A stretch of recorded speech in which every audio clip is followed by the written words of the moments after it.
In this era of deep complexity, potpourri of Democrat candidates, or as AOC would say, potpourri.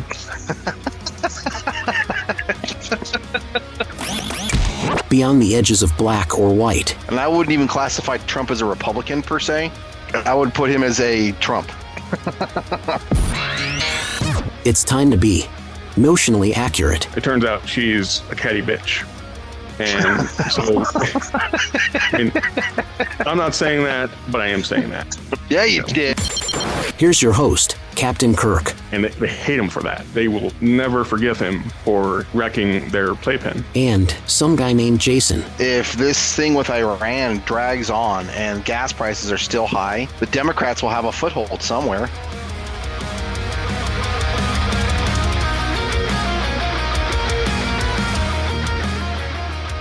Welcome one and all to the 31st episode of the Notionally Accurate podcast, produced live right here at the One Man's Burden Studios in an undisclosed compound located above the decadent sex dungeon Eric Swalwell kept all his victims in.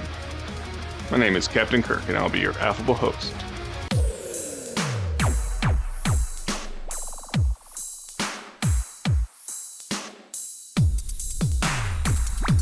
Welcome to episode 31 of Notionally Accurate. I'm your host, Captain Kirk. I'm with some guy named Jason. Hello, hello. And we are currently in the midst of researching and discussing. Yeah, we're kibitzing the California governor race between two Republicans and a potpourri of Democrat candidates, or as AOC would say, potpourri. And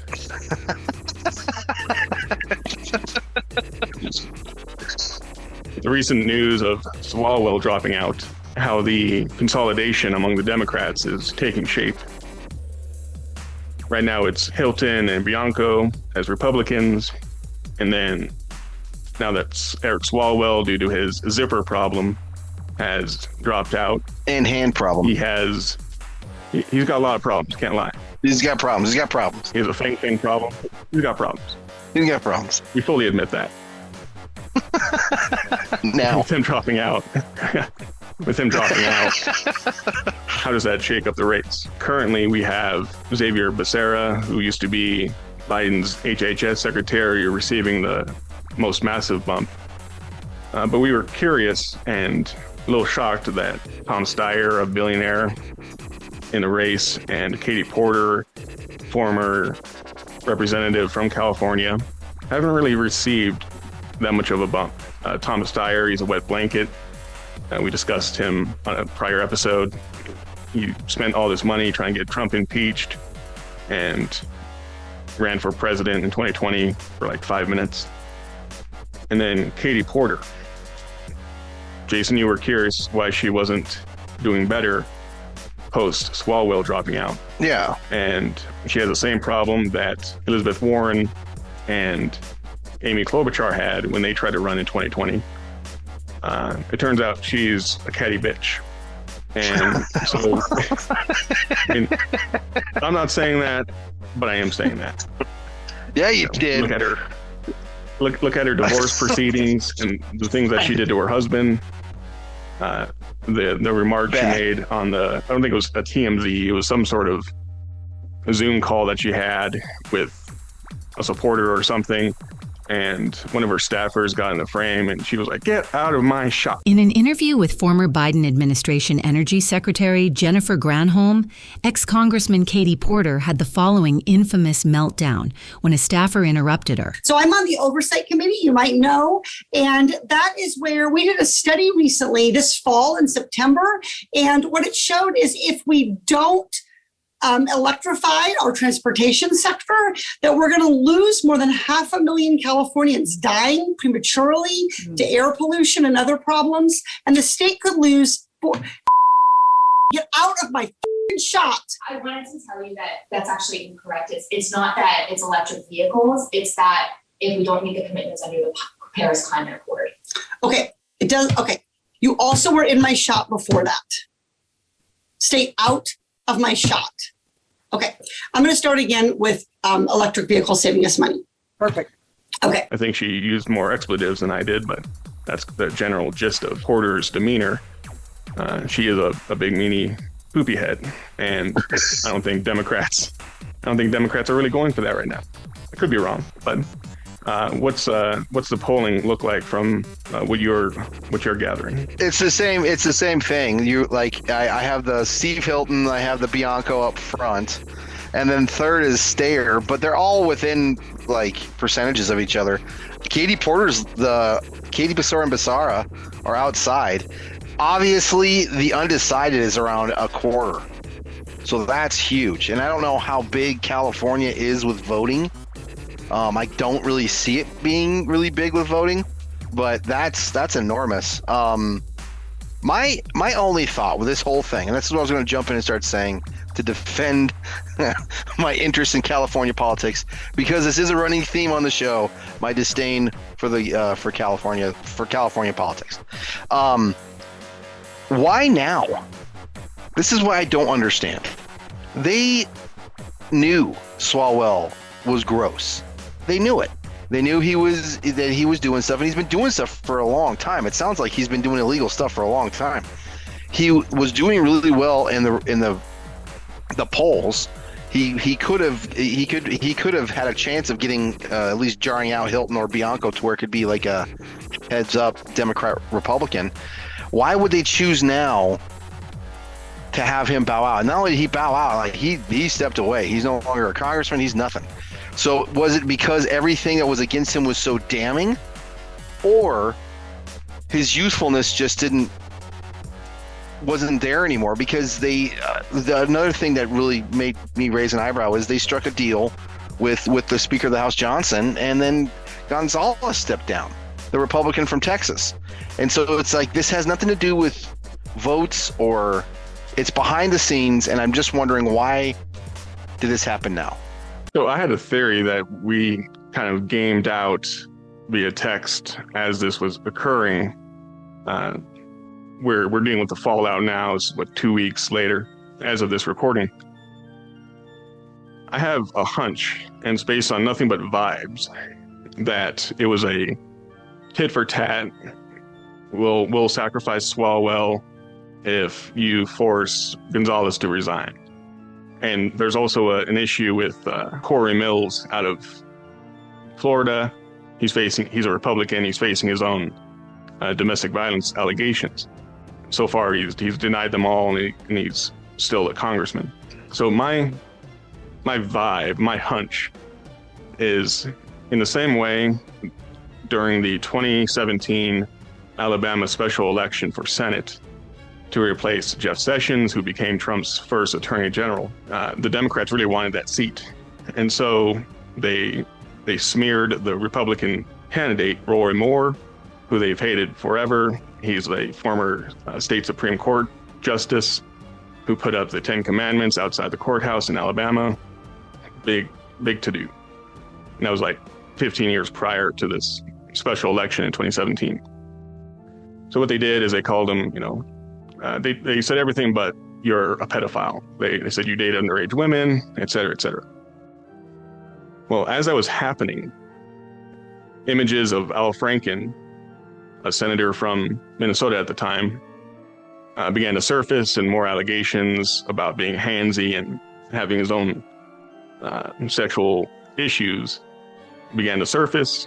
And there was a big pressure from the Democrats to get him to resign in order to maintain a moral high ground, in order for Doug Jones to eventually win that seat. Nevertheless, today I am announcing that in the coming weeks, I will be resigning as a member of the United States Senate. Now, afterward, the Democrats had this huge moment of regrets because they really liked Franken.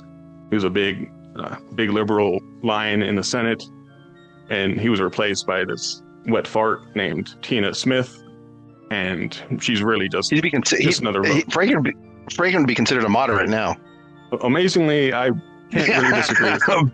Back in the day, he was progressive, but I think he would be kind of moderate now. He'd be a Bill Maher. Absolutely. Yeah. A Fetterman type, even though Fetterman votes with Democrats 99% of the time. He does buck the party every once in a while. I don't know if Franken really would buck the party in that way, but anyway, having said all that. It's depending on how anti-Semitic he is. He is Jewish. Well, so, yeah. So we have, I think, the same thing going on with this gubernatorial race that we had seen in Alabama in 2017, where the Democrats so want this seat that they're willing to cast aside somebody who, Swalwell was a darling of the Democrat Party.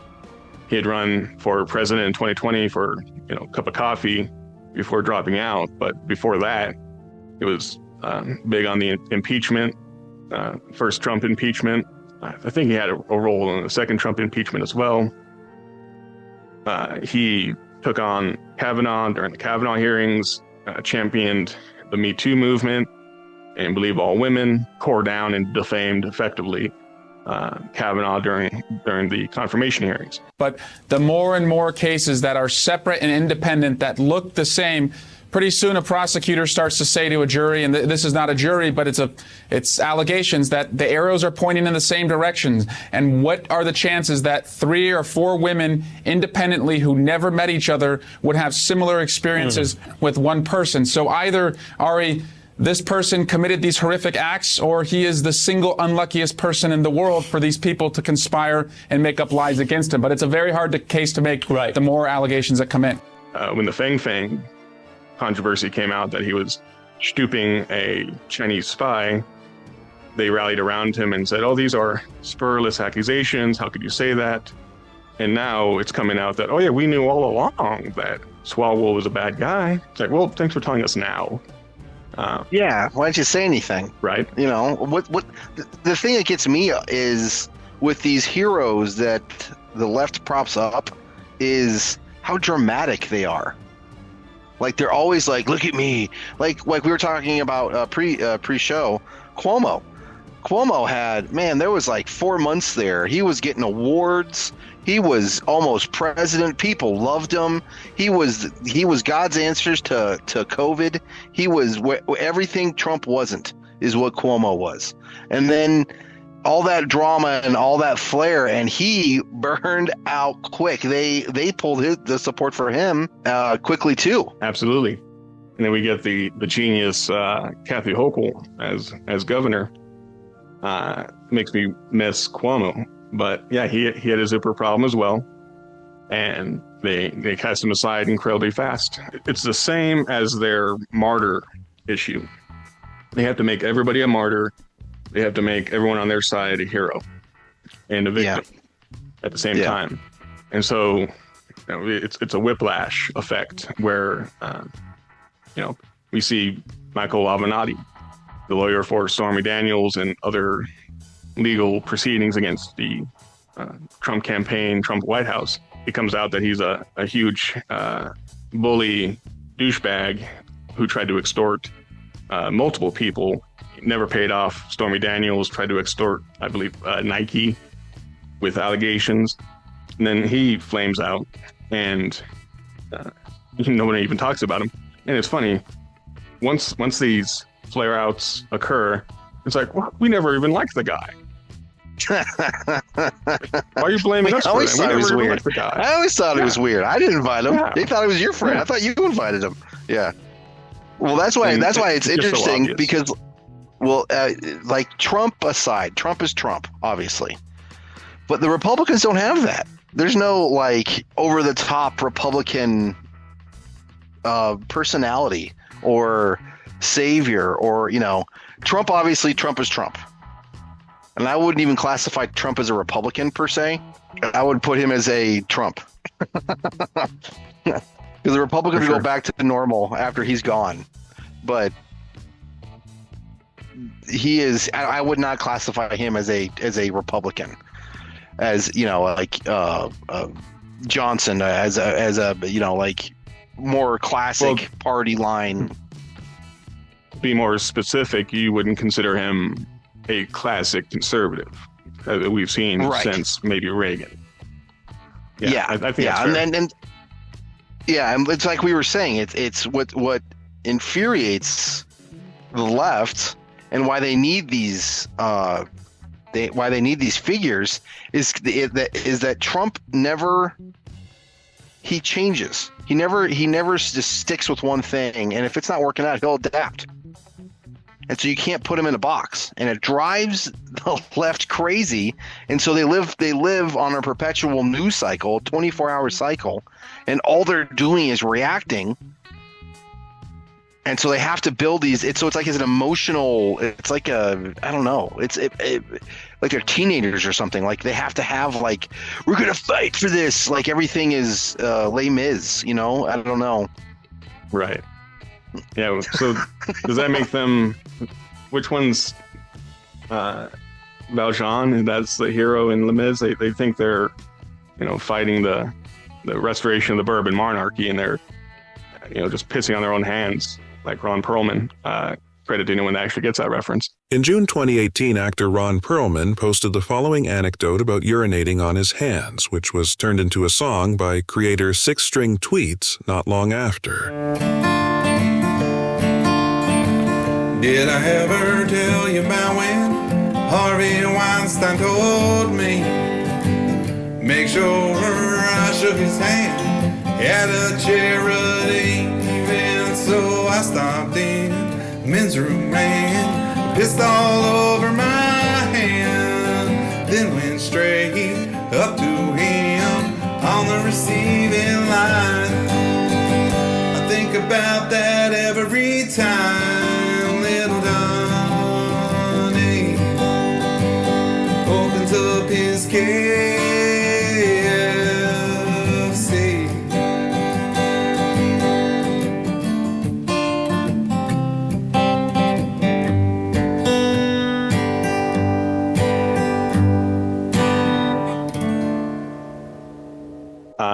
Yeah, we have a situation where they're not building factual arguments. It's all based on emotion. And so typically the conservatives are considered the reactionaries. They are reacting to the culture war, to the changing of the culture, to the changing of society. The emotion. Exactly.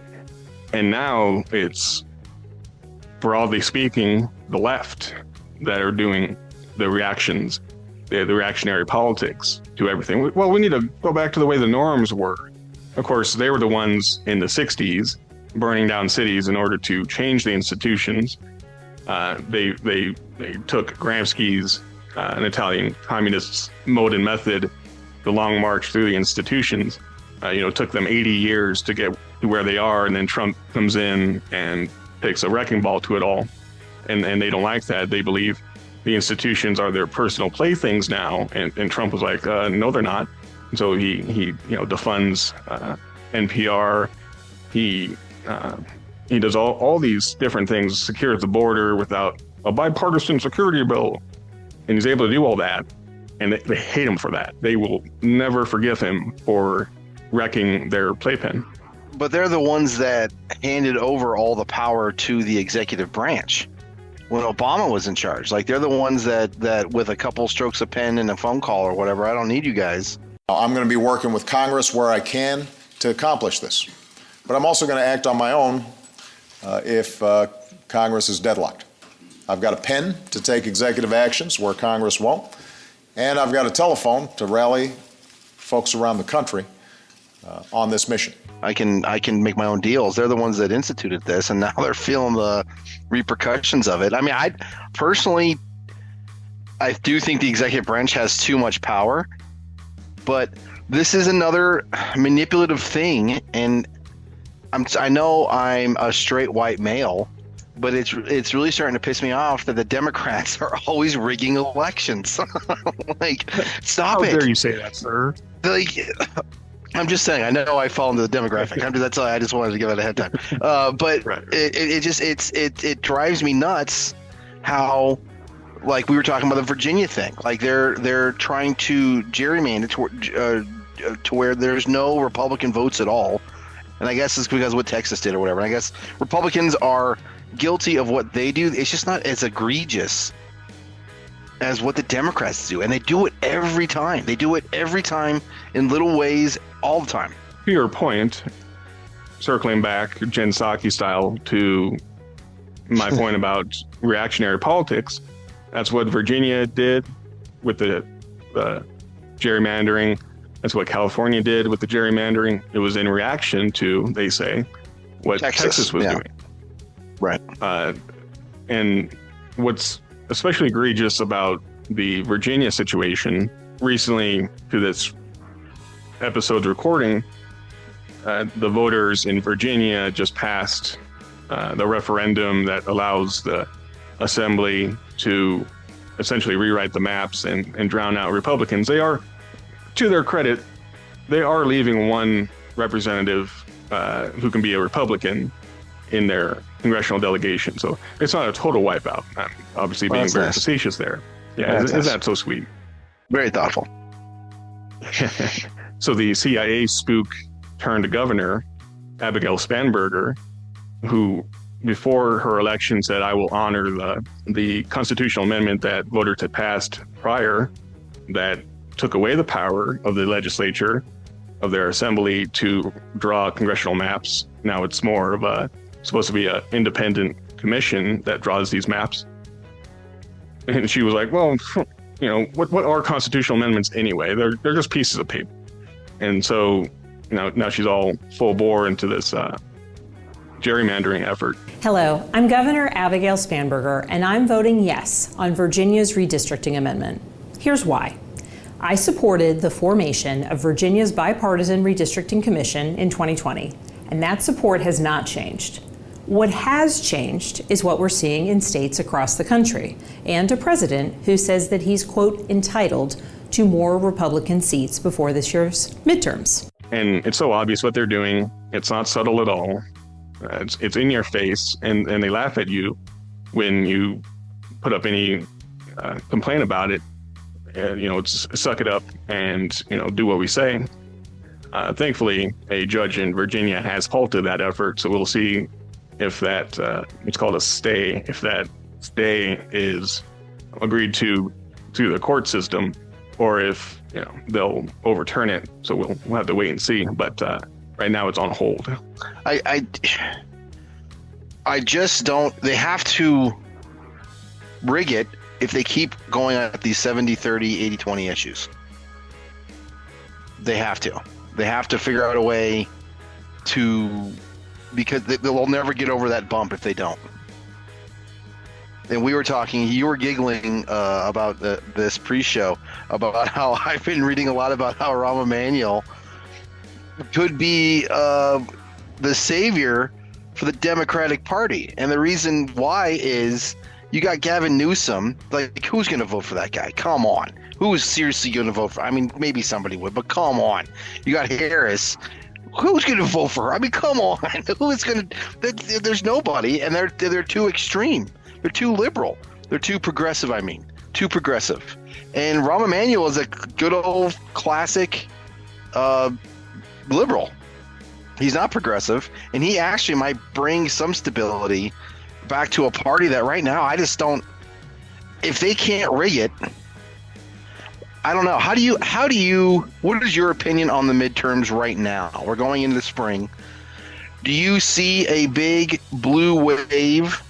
Obviously, the effects of Iran, how quick the thing will be over.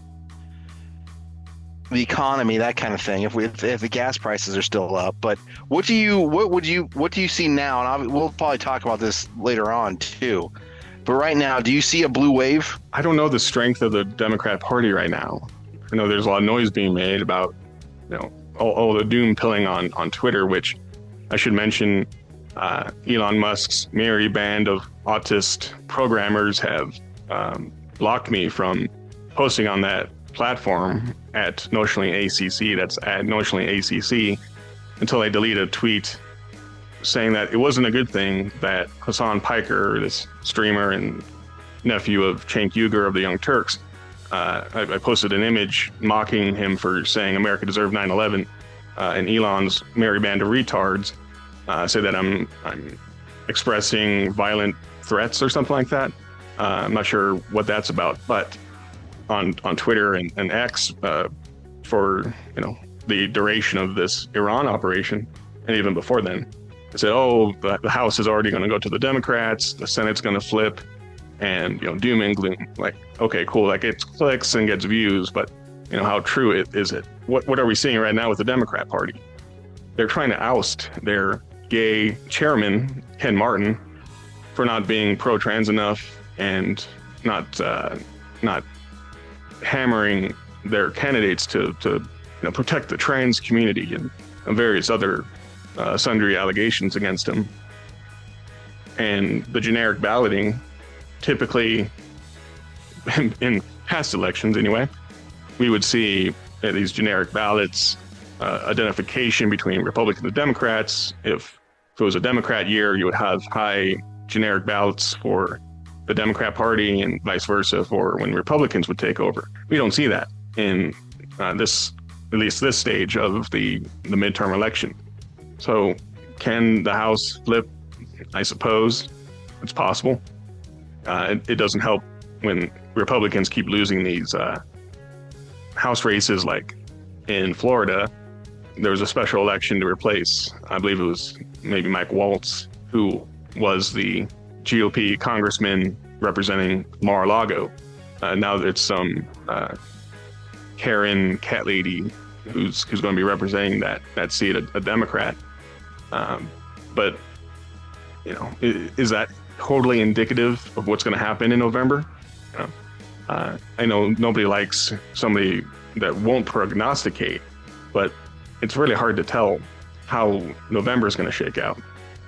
They elected David Hogg, Parkland survivor, quote unquote, as like a deputy DNC chair or whatever. And he barely lasted a month, if I'm not mistaken. He didn't last for very long because he wanted to primary all the incumbent Democrats. And so you were effectively working against yourself in that regard. And so rather than pouring money to beat Republicans, you're circular firing squad against yourself. So I really don't know how strong the Democrats are right now. The Republicans are having their own problem, sure, but with the polling, it's hard to really gauge how things are going, and I don't trust the polls to begin with. I'd rather trust the betting markets, which I did for 2024, and I accurately predicted all 7 swing states went to Trump. Sure enough, they did. But as far as the primary goes, as far as the midterm goes, it's just hard to gauge exactly what's going to happen. I'd be highly surprised if the Republicans lose the Senate, which is very important for a potential Clarence Thomas resignation and maybe an Alito resignation as well. The Senate is the body that confirms Supreme Court justices. So if the Democrats take over, it's going to be another maybe Amy Coney Barrett or a wishy-washy Neil Gorsuch situation. But I'm not a really great prognosticator because I take so much into consideration that my analysis gets kind of watered down, where I don't have those hot takes where the Republicans are going to lose. It's doom and gloom. Like I don't play that kind of game.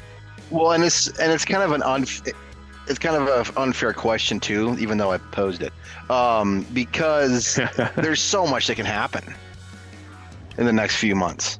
If this thing with Iran drags on and gas prices are still high, the Democrats will have a foothold somewhere with something, and the American public will latch onto that.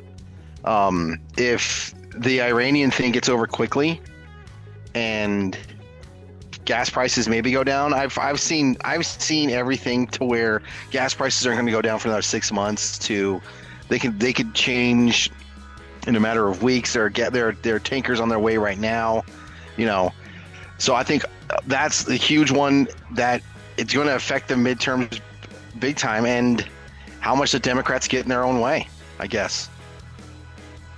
And the Republicans are pretty stupid though, right? I mean, the Republicans don't run good races. They don't run good races where Trump is not on the ballot. Trump's the one that pulls everyone over the finish line, even though people then claim he doesn't have a good track record in that regard. He's the one that is able to get people out to vote who otherwise wouldn't vote. Let's circle back Jen Psaki style to Rahm Emanuel. Who is Rahm Emanuel? Well, he's a former congressman out of Illinois. He was Obama's first chief of staff. His most famous remark on camera, anyway, was never let a crisis go to waste. Go to waste. During the Great Recession. Yeah. You never want a serious crisis to go to waste. And what I mean by that, it's an opportunity to do things that you think you could not do before. I think America as a whole in 1973 and 1974, and not just my view, but obviously the administration, missed the opportunity to deal with the energy crisis that was before us. For a long time, our entire energy policy came down to cheap oil. This is an opportunity. What used to be long-term problems, be they in the healthcare area, energy area, education area, fiscal area, tax area, regulatory reform area, things that we had postponed for too long that were long-term are now immediate and must be dealt with. His second most famous remark that I don't think is on camera, he called the progressive Democrats during the effort to get the ACA Obamacare passed. He called them retards. And so that kind of soured him against the more liberal wing of his party. And then he became Chicago mayor for at least 2 terms. I don't know if that sounds like a Chicago mayor. Yeah, that sounds like Chicago mayor. Yeah. Well, you know about the fish wrap, right? What Rahm would do with the fish wrap? Oh, allegedly, which means it's true. He would send fish heads wrapped in newspaper to his political opposition. Like a true Chicago politician. Oh my God. Okay. And that man is romantic. Apparently, yeah, he's being floated as, as a trial balloon. Like, oh, you guys want a Emanuel, presidency? We need somebody, huh? We need somebody. Yeah, exactly. Somebody. And who are his brothers? Rahm Emanuel, who is a high-powered Hollywood agent, and Zeke Emanuel, who's a high-powered scientist in the scientific realm. So he comes from a family of, I wouldn't say prestige in the, like, people love him or love the name, but he's kind of a mover and shaker. Yeah, exactly. So, I mean, if they're desperate enough to float his name out, I mean, I'm sure it's him floating his name out for consideration to friendly outlets or whatever. But like, why wouldn't Newsom be a good pick? I get it. He's driven California into the ground. I get that. I'm not saying he didn't. But the policies he's enacted are viewed by Democrats as good things. His COVID policy was good. His economic policy was good. The fact he's driven California into the ground turns us off, turns moderates off, turns Republicans off, and conservatives off. I'm not saying he can win a general election, but with his track record, he can win a Democrat primary because Democrats love what he did, regardless of what we think about, the sinking of the SS California. They view that as a good thing. They view that as a positive.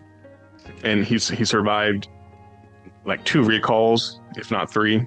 He has name recognition. Again, I get it. People broadly speaking politically don't like him. And he has the money backing him as well. So I'm a little surprised that they're floating out Emanuel. Things must be really not looking good in their internals if they're doing that. Well, I'll tell you one thing Gavin Newsom can't do.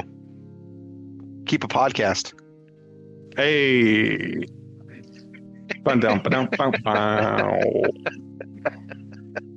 We'll keep our eye on the California. I'm pretty sure we got more viewers in here. Yeah, we got nobody. That's great.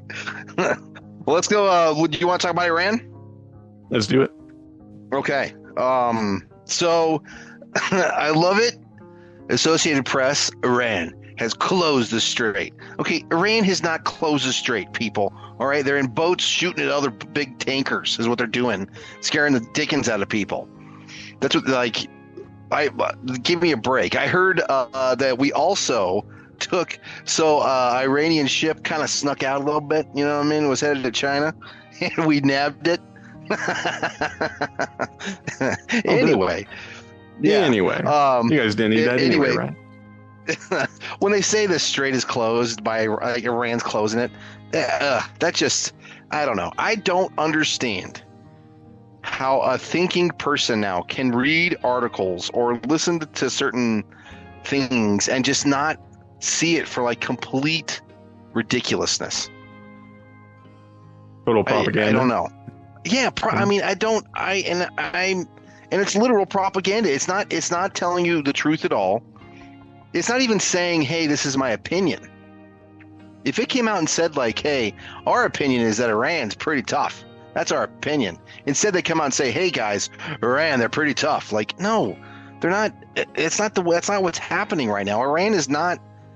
We're not negotiating with Iran right now. Like, we're trying to like hold it down while it takes its last gasps of air. So I don't know. That's something I'm taking away from this war is just the press. Like, post-pandemic, how anyone can pay attention to corporate media is just beyond me.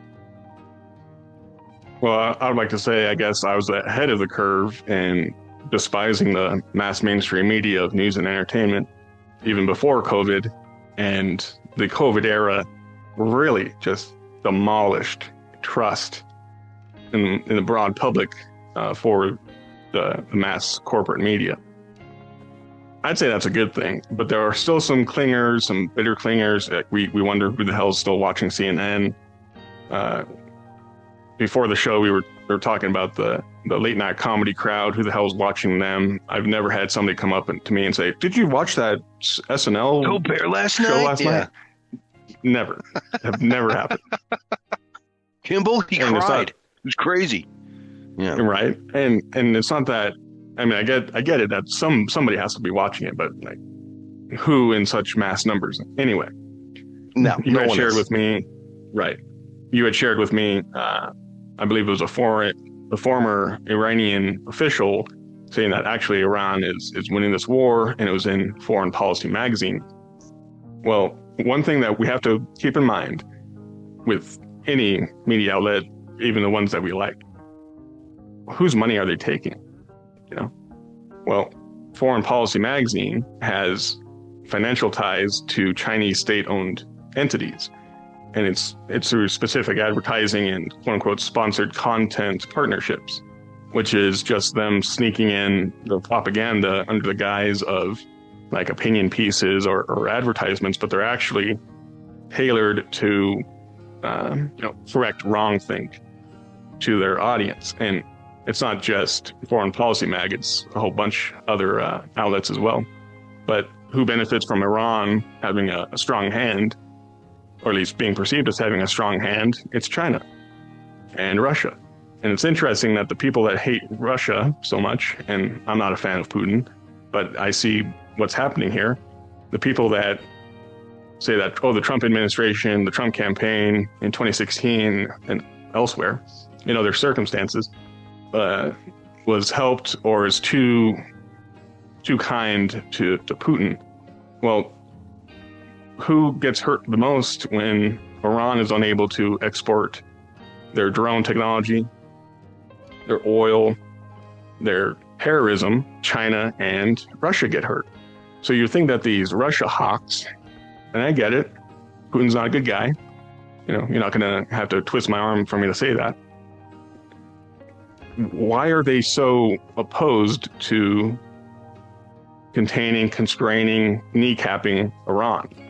Well, it's like what we talked about. It's because they are reactionary and hate Trump so much that they would rather see Iran win because they view Iran as antagonistic towards the Trump administration. And so they'll cynically cite the unfortunate deaths of U.S. service members abroad and say, Donald Trump did this. Well, it wasn't Donald Trump, because those unfortunate deaths didn't occur as a result of them being in the operation. It's because Iran is striking every base that it can with whatever remaining missiles and drone technology that they have left. That's what's causing the casualties. And so rather than turn an angry eye toward Iran for that, they're blaming Trump because, as we've talked about, they are basing everything on an emotional antagonism towards Trump rather than a desire for America to win in the foreign policy realm. Speaking of allies, China didn't do anything to help Iran. Russia didn't do anything to help Iran. This, oh my gosh, World War III axis of evil, China's got its own thing it's worrying about. Russia's definitely got its own thing it's worrying about. And so no one's helping Iran. And Iran made itself such, it didn't have any allies in the region because it operated through thuggery, through fear, through violence. So and proxy groups, effectively. Yeah.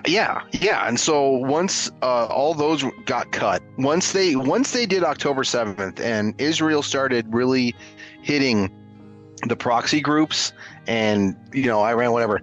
The point is, China and Russia, they could not stand up to us. But then it brings me to the other side with us and our allies. This is a justified action. This is a necessary action, and nobody's helping us. Nobody at all. The only people who are helping us are in the region. But no socialist European country is helping us right now. Absolutely. And the reason that our Middle Eastern partners are helping us is because they're the ones that face the most immediate threat. Because they know. Iran. Yeah. They know that what we're hearing from the countries is don't just stop. You have to complete the job.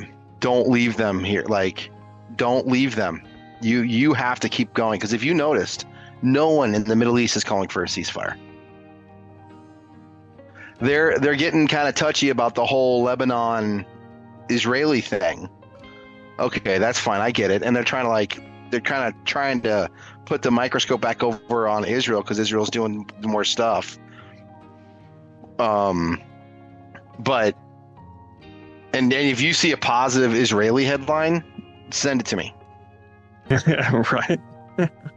Send it to me, because you will not see so much for the APAC controlled media. You will not. No, you honestly, if you see a positive Israeli headline, anyone who listens to this show, because you just don't see it. You see Israelis killed 3 and blah blah blah blah blah. Israeli army killed blah blah blah in northern whatever. It doesn't And you might see a positive headline like Fox. Right, that's obvious. So AP, right. PBS, NPR. So CBS, NBC. To CBS's credit, and I'm not saying they're perfect, but once Barry Weiss took over, she used to write for the Wall Street Journal, New York Times. She's kind of like a squishy moderate, but she's Jewish. She's pro-Israel. She, as a student, tried to get Palestinian or Muslim professors fired if they supported boycott, divestment, and sanction against Israel. Okay, fine, whatever. So she takes over as the ombudsman of CBS. She's cleaning house. She's clearing out all the dusty cobwebs of places like 60 Minutes and such. She's announced the winding down of CBS radio, which, if anyone is still listening to their car radio, CBS is just as bad as NPR when it comes to their coverage. Okay. So good riddance. So I have to defend CBS, at least in that small regard. And they're doing a lot of good stuff on investigations of fraud and hospice care and things like that. But I get it. They're still part of the corporate media. ABC, NBC, all the C's are just not good when it comes to how they cover things. And so when I listen to NPR, because I hate myself, I guess, it's always anti-Trump. Trump can do no right. Kind of like your challenge to find a pro-Israel headline in any of the corporate media. I challenge anybody to find a positive news story on the Trump administration, Trump officials, etc., from NPR. And I get it. He defunded them. So they lost out on their taxpayer financing. Right. Well, boo-hoo, NPR. you're still supposed to provide some sort of balance. And of course, the major trick that these media outlets do is, like when Lester Holt was still hosting NBC Nightly News, he said, well, objectivity, that's kind of passé now. That leads to both sides are ism. Well, both sides are ism. No, they really believe this. They really believe that if you take a story and you get one side and the other, you're both sidesing things. You are placing both sources, both sides on an equal footing, and that's just not true according to them. The Democrats are inherently better. The Republicans are inherently worse, and so you need to skew your coverage that way. Filter. Yeah, you need to filter the information. The unprecedented attacks on the press in this period, I'm sure, will fill plenty of books and be studied in classrooms, maybe even here. But I have a few early observations I'll share about where this moment brings us and what we can learn. Number one is, I think it's become clearer that fairness is overrated. Whoa, before you run off and tweet that headline, let me explain a bit. The idea that we should always give two sides equal weight and merit does not reflect the world we find ourselves in. That the sun sets in the west is a fact. Any contrary view does not deserve our time or attention. Now, I know recent events assure that you won't have to look far to find more current and relevant examples. I think you get my point. Decisions to not give unsupported arguments equal time are not a dereliction of journalistic responsibility or some kind of agenda. In fact, it's just the opposite. Providing an open platform for misinformation, for anyone to come say whatever they want, especially when issues of public health and safety are at stake, can be quite dangerous. Our duty is to be fair to the truth. Holding those in power accountable is at the core of our function and responsibility. We need to hear our leaders' views, their policies, and reasoning. It's really important, but we have to stand ready to push back and call out falsehoods.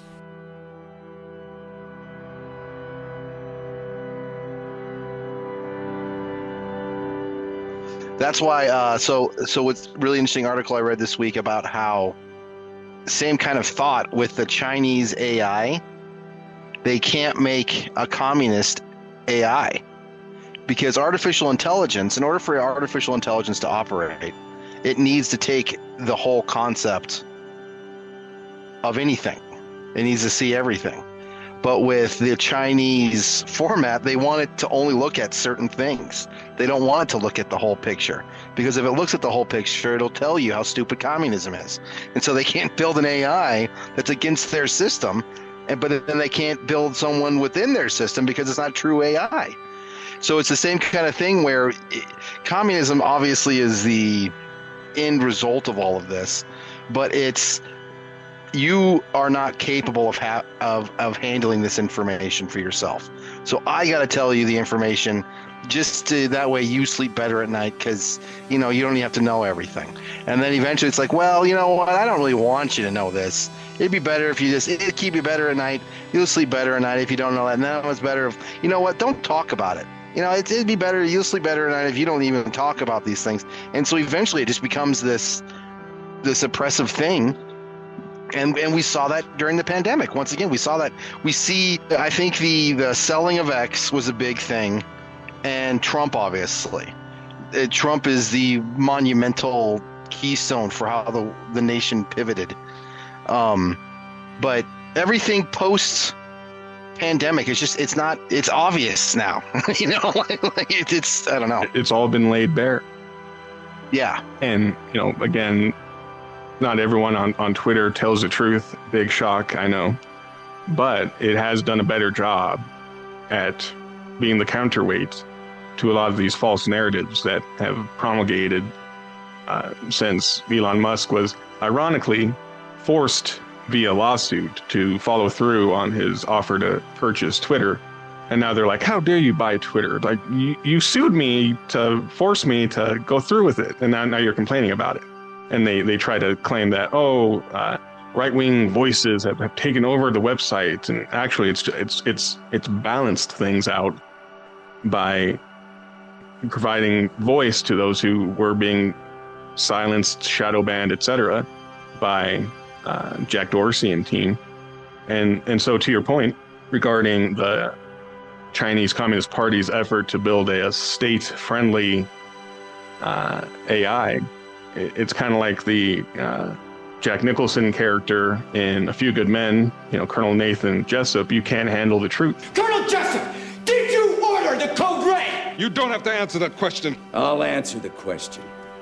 You want answers? I think I'm entitled. You want answers? I want the truth! You can't handle the truth! And that's what, incidentally, the corporate media, whatever still exists, and the CCP, Chinese Communist Party, have in common. They don't believe that we can discern what the facts truly are, and so they have to tell us what we think. Well, we could talk about this. I want to do a show about the differences of AI and social media at some point, because I think AI is going to be a tool and social media is a mirror.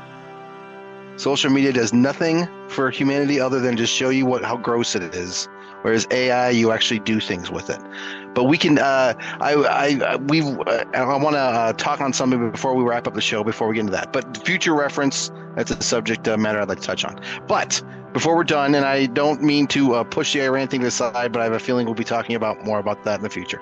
I wanted to talk about the Artemis mission and how you don't even think it's real. Well, I don't believe space is real, so no, I'm kidding. That's a throwback to a former podcast we did. But no, I think it's great that we're back in space and doing what we're doing. I love the pushback that one of the astronauts had, happens to be black. What is it like to be a black astronaut in space? He was like, what the hell are you even talking about? Okay, I'm not a black man. I'm a human. I'm a person. Treat me as such. I really appreciated that remark. It is a big question, and I want to highlight, I guess, maybe one facet of this is the tension, I call it. I live in this, this dichotomy between happiness that a young woman can look at Christina and just physicalize her passion or her interest, or even if it's not something she wants to do, she can just be like girl power, and that's awesome. And that young brown boys and girls can look at me and go, hey, he looks like me and he's doing what? And that's great. I love that. But I also hope we are pushing the other direction, that one day we don't have to talk about these first, that one day this is just, and I listen to this, that this is the human history. It's about human history. It's the story of humanity, not black history, not women's history, but that it becomes human history. No, I think it's great. And if a country can't chew gum and walk at the same time, if we can't enact our foreign and domestic policies and also explore space, and I get it, there's a militarization aspect to that. If we can't do that, we might as well just fold as a country, because it's very doable, and we're doing it right now. So this is just so this is reaction to China. China and Russia as well. Is Russia doing gains in space?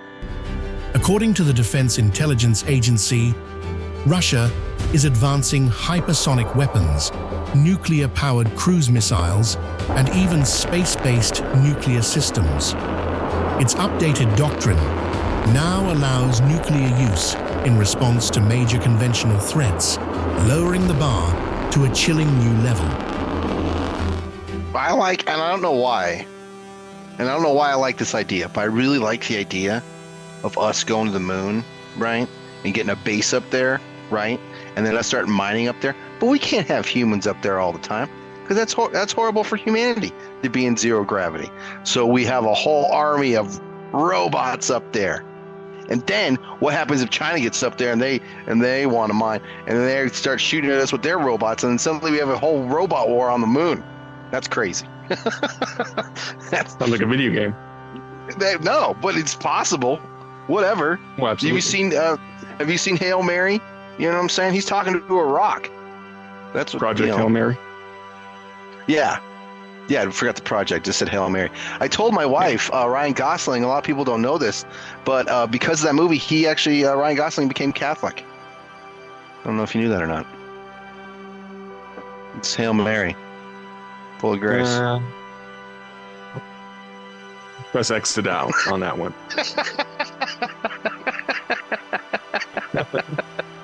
No, I think it's cool. I think it's real. And yeah, I don't know. Go USA.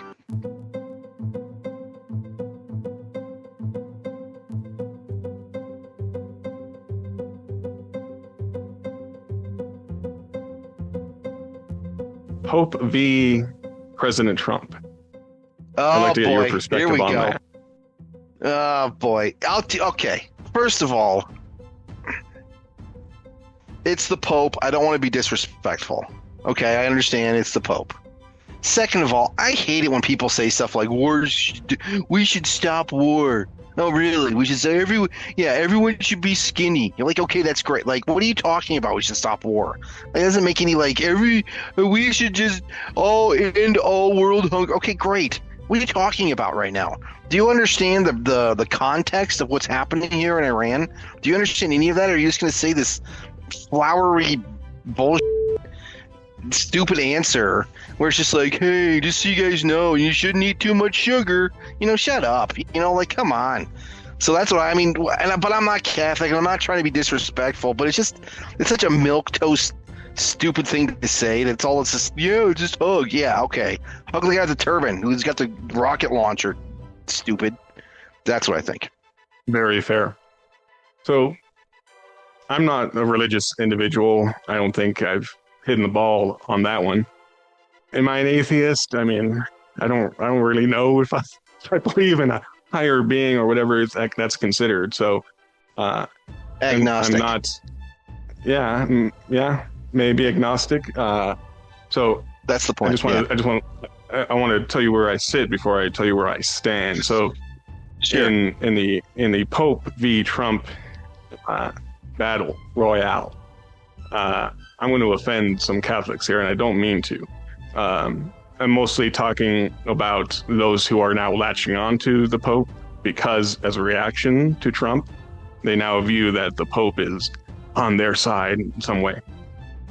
First off, the Pope. Okay? I'm going to say it right now. The Pope. Okay? I don't give a shit. You said about you the might Pope. upset. You might upset some Catholics. Okay. Just a couple. All right. Well, at least you gave us a warning. That's all right. Go ahead. Yeah. 95 Theses right here. All right. Right. I am Martin Luther in this regard. I'm about to bang my 99 Theses. Okay. Who does he think he is? Congratulations, you're effectively John Lennon in a funny hat and silly sandals. Hey man, give peace a chance. Cool. Congratulations, like you said. I wonder if, and just laying this out here, this is an honest conversation, right? Would the Pope have any issue with going to war if, say, the Vatican was being invaded? Oh, sure. If the papacy was being threatened, would they be like, hey, go to war for us? Or would they rely on their Swiss guards? No, that. They'll be begging somebody to come in and save them. So, the Pope in that regard.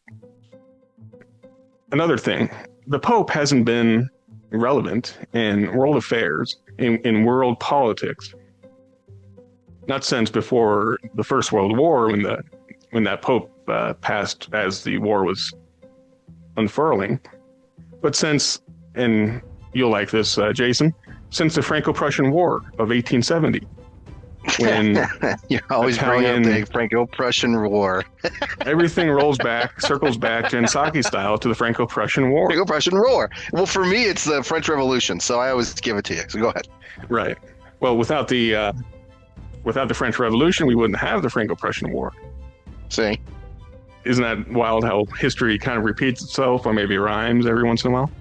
So the Pope hasn't been relevant for 150 years. Okay, he's a silly man in a funny hat who is so entrusting of his Lord and Savior that he rides around in a bulletproof Pope-mobile. A real test of faith right there. So I think this whole thing is ridiculous. The Catholics that take the Pope's side, I get it. Cool. I'm not even talking about them. I'm talking about those who are atheists in every other regard, anti-religious and anti-Christian, and they believe religious freedom is just a cover for, bad deeds. They will always bring up the Catholic sex abuse scandal, a couple priests doing a lot of bad things, and that's the history of the church, and forever and always. But now, because the Pope's in a tit for tat with the president, who they hate, they're taking the Pope's side. Like, I find you less than genuine in that regard.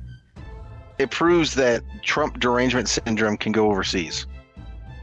It can go. It can permeate any sort of wall, and all he's doing. I mean, and dude, I heard that the Pope was meeting with Obama officials, ex-Obama officials. Like, give me a break. Like, so that whatever. I don't even. For me, I dig Catholicism. I like it. I got no problem with the Pope. A lot of times, though, the Pope, as history has proven, tends to be a political mouthpiece. Doesn't necessarily mean he represents church, but there are people out there who are sincere with their faith and their belief in what he stands for. But I mean, I don't know. For him to come out and it's just dumb. It's just stupid. It doesn't even. Yeah. And I've heard too now he's backing off because what are you gonna do? You just don't. And they actually, I heard the reason why because they elected someone and then turned that guy down and then elected this guy to be Pope. And the reason why I think is because of Trump. He's the first American Pope. Like, maybe we can think he's American. Maybe we can see how, that's one of the theories. The point is, whether they did that or not, it's still Trump derangement syndrome. And it's just stupid. It's just dumb. Like, feed the poor. Okay. What are you talking about? There's, they're addicts and their mental illnesses. What Bible verse has that? Like, come on, dude. Let's.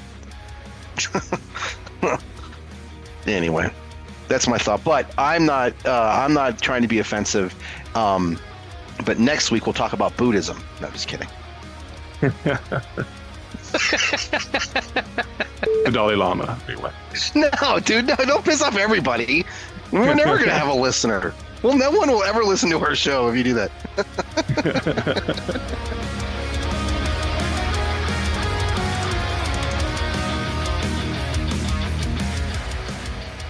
Anyway, thanks for listening to episode 31 of Notionally Accurate.